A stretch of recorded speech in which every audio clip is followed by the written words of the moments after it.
So finally, NASA has revealed that there's liquid water on Mars. Well, you might ask, what's the big deal? It's just water. It's not very much.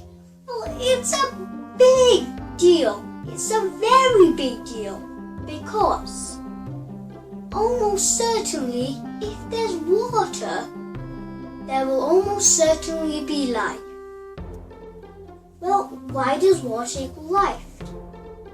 There's many things that make up life, but the most crucial thing is water, because all organisms that we know of can't survive without water. True, some live with a very, very minuscule amount of water, but they still need water. So plausibly, where there's water, there'd be life. With this new discovery, a whole new array of new questions arises. And of them, two of the old questions arises again. Are we alone in this universe?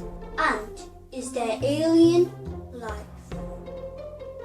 What even do we mean by alien life? By alien life, we mean something complex, like an animal or a human, not something microscopic, not visible to the human eye, something that's big and complex, something that can talk, something that can move, something that we can actually see, that's visible to the human eye. But did this discovery also mark something dangerous? And no, I'm not talking about some intergalactic Star Wars war. I'm talking about microbes themselves. We found water, which means there's definitely microbes.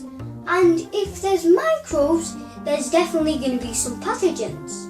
And those pathogens could cause an epidemic because they're from a new planet and we have no experience of them. They're on a new planet, they could be from a completely different race, a completely different DNA, a completely different skin, a completely different embryo, a completely different nucleus, it could not have any of those things at all. It could have something completely different. So we have no defense against them. There's one interesting thing that just occurred to me, is that if there was water now, there was definitely water before. And if there was water before, that would mean there would be life before. And if there was life before, that would mean when they're all extinct, there'd be fossils underneath the Martian surface. And that would open a whole new possibility for paleontologists. The future of science is looking bright. But hopefully, through the research that's being carried out, we don't have an intergalactic war or an epidemic that wipes out Earth before we can set foot on Mars. And NASA, please, I volunteer to go to Mars because I want to start drilling holes and find some fossils there. Thanks for watching. Stay tuned for future updates of the progression of setting foot on Mars.